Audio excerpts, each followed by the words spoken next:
is up?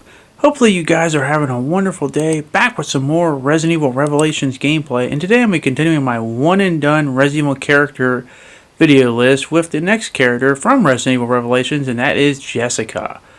Now Jessica, I'll admit, was my favorite of the new characters in Resident Evil Revelations, and I feel like she has a huge amount of potential in future Resident Evil games. And once again, it seems like I ask this question every time I make one of these videos: why did they decide to have one game of them and then just not do them ever again, on top of leaving them with such an open-ended ending, which basically screams that there's got to be more to it? Just makes so little sense with Capcom. But I want to specify this before I get into just talking about Jessica, and that is the whole deal with Resident Evil Revelations. Now, there are a lot of one-and-done characters in Resident Evil Revelations, and I mean a lot. And I do not want to be stuck here all day making videos on every single one, because I'm not going to. So I wanted to get the major ones done. And for the ones that really are involved in the story that you can see that are somewhat playable and stuff like that, obviously I could see Parker and Raymond being the two big ones. Obviously the other two would be O'Brien and Lansdowne, but more in the background type characters. But in terms of the ones you interact with more often, these three I could definitely see. I just feel like, honestly, Jessica has the most potential to really be impactful and effective in future storylines for the obvious reasons. But I could also understand Raymond, because let's just be honest, he's as much as someone that fools everyone on whose side he is as much as Jessica. I just feel like Jessica stands out a lot more than Raymond. And Parker, as I said, you could say he's kind of in that range of someone that acts similar to a Barry Burton, nowhere near as great as Barry, and it'd be cool to see him return as well. I just don't feel like it's going to be as impactful, but nonetheless, I don't have any problem. But at the end of the day, it just goes down to which characters I feel like have the most potential to really give something meaningful in Resident Evil. And as I said, I could definitely understand Raymond. Parker, I could also understand too. I just don't feel like both of them are really going to have as much interest as someone like Jessica, because honestly, when I first saw Jessica, I feel like her character was just tailor-made to one day, and maybe it could still happen, but one day, and I'll get to eventually in this video, go head-to-head with another famous Resident Evil character. But nonetheless, I would like to see both these characters of Raymond and Parker return in some way. Obviously, Raymond being the spy, playing off multiple sides, and then Parker, how he has moved on since then, as he's still with the BSAA. But it'd be nice to have these loose ends tied up nonetheless, because that's one thing about the Resident Evil Revelations series, both games, is that there are so many loose ends, important loose ends too. But I just want to make that aware before I get into Jessica. But now let's return to her. Now let's get back to Jessica. And one of the things I will say is, of all the Revelations 1 characters, I definitely liked her the best, but I also see so much potential for her to return in a franchise in a meaningful way. And I mean a meaningful way, because this is something ever since I was introduced to her that I thought was going to happen, and why it hasn't happened, it just screams the ineptitude of Capcom, because this is basically like getting a royal flush in Texas Hold'em and still finding a way to lose. But let's go over Jessica's events in Revelations. As I said, Jessica definitely gets around in more ways than one. I mean, she's affiliated with so many groups. You know, the FBC, obviously was part of the Terra Grigia Panic. She was in the BSAA, and then we find out that eventually was doing a lot of stuff for TriCell. So she went from an agent, double agent, triple agent. I mean, you name it, Jessica basically did it. And she had a unique aesthetic that I definitely like. Very familiar with another character who I'm going to get to eventually. And, you know, and the thing I do like about Jessica, and just in terms of attitude, is just that, you know, very similar to another character I love a lot. She's got that kind of bitch attitude that I really enjoy. She knows how to take advantage of the situation, use it to her advantage, and she's unapologetic about it. And, you know, I'll be honest with you, it's weird how, you know, so many people have fallen for it, but I guess when you know you're playing a game, you kind of can see these things. But once again, Jessica is very efficient. She knows what she's going to do. She knows how she's going to accomplish it. And that attitude, it just screams of an inevitable encounter with another famous Resident Evil character who I'm going to get to eventually. But let's get to the end part of Revelations 1, because basically this is the part that just makes so little sense to me. So at the end of Revelations 1, obviously, you know, Jessica gets away, and seemingly she's working for Morgan Lansdale as a mole inside the BSAA. But then it turns out that she's really a triple agent and that she had been employed by TriCell and was working for them, and with Raymond at the end in the cafe giving her a sample of the T-Abyss virus, which, adds a lot more questions to answer. But when you saw this, as I said, this game, Revelations 1, it came out in 2011. Obviously, it takes place before 5, which leads to question, okay, obviously you wouldn't have that sequence if you weren't going to do anything with it. Why do that? I mean, that's a huge, big thing. Obviously, as I said, as I said earlier, you can make a case with Raymond. He has just as much claim. I just feel like Jessica stands out in more ways than one. But, the point is that that's a pretty, big plot hole, or plot point, I should say, at the time. Well, now I guess it's a plot hole because it's not been discussed or mentioned at all by Capcom since. Why leave something that open-ended if you're not going to do anything with it? And that's just always been frustrating. I mean, you could argue, well, hey, okay, well, at the time, she wasn't created when they had Resident Evil 5 and TriCell. Okay, fine.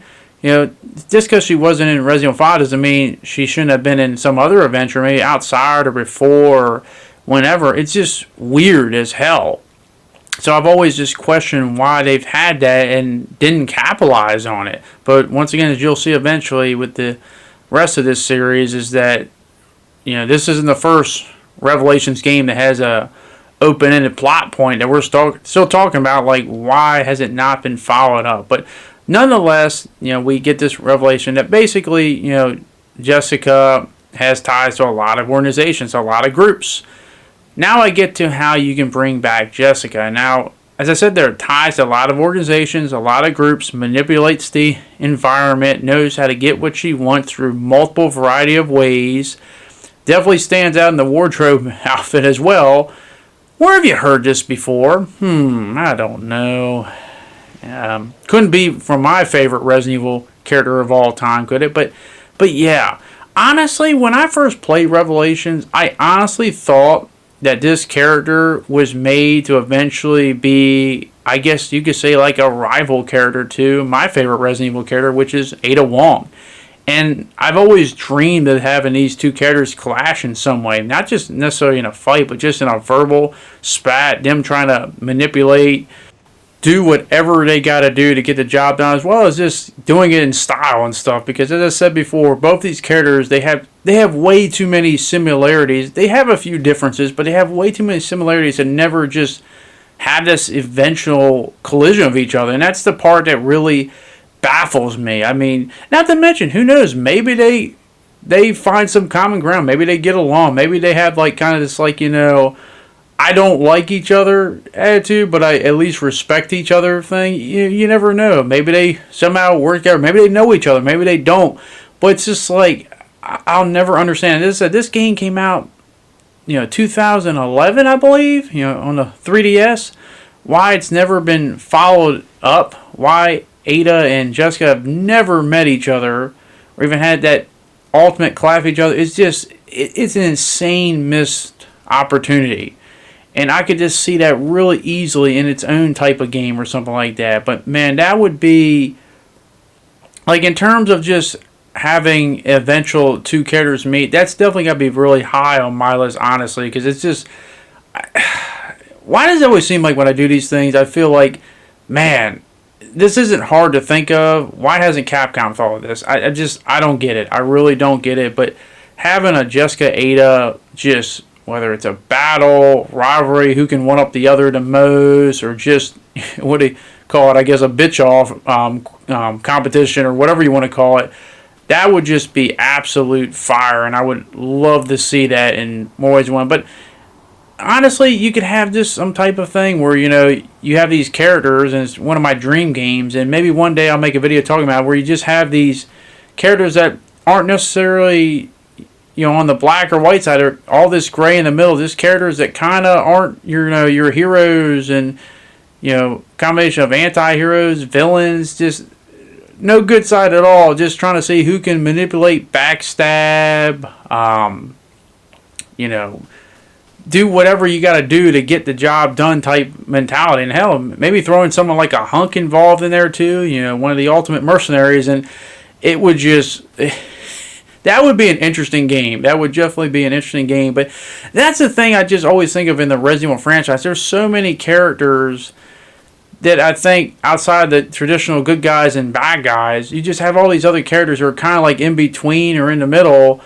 I just feel like, do they know each other? Do they have a huge network? Have they worked together? Have they fought against each other? Is it one of those things where like they may fight each other in one mission, but maybe they dub each other, we can work together on another mission? That's the thing I just see with so many of these characters, like the Jessicas, the Adas, the Hunks, and I guess you can also involve the Raymonds in there as well. Just all these just characters that I could see in this underground network of spies, double agents, triple agents, and it would just be a very unique perspective from a Resident Evil franchise compared to how you just see, the typical, characters that just work for the, front and center of all these organizations, and then you just have the characters that just kind of do their own thing from behind the scene. Well, imagine having that where it's all these characters doing it in the same game. That would just be, honestly, you can make a really cool game mode with that. Maybe like one of those like dark agent modes or something like that. But nonetheless, I still stand by what I say. I don't think I would accept Jessica coming back in any way in a future Resident Evil game if it didn't involve Ada Wong at all. And so maybe one day I'll tell you about my, I guess if I had to make one of my dream games in Resident Evil, maybe I'll do that in a future video. But yeah, Jessica and Ada, I just feel like they were tailor-made to one day meet each other, and whether they're going to work together, fight each other, do a little bit of both, or everything else and something else in between, who knows? But I guess I'll just have to be busy speculating that inevitable encounter if it ever does happen. But that is my opinion. I want to hear your guys' opinion. Which Resident Evil Revelations character do you want to see return? As I said, there's a lot of them. I just want to focus on my personal favorite. So, are you like me and just think, hey, why have they never followed up on Jessica with this inevitable clash with Ada? Or maybe you have something else for Jessica to do. Or maybe there's other characters like, the Parker, the Raymonds, and the O'Briens, and the Lansdells that could be an impactful presence in future games. Let me know down in the comment section down below. But thank you very much for watching. Hopefully you guys did enjoy this video, and hopefully I can see you guys back next one. Thanks, and I'll see you all later. Peace.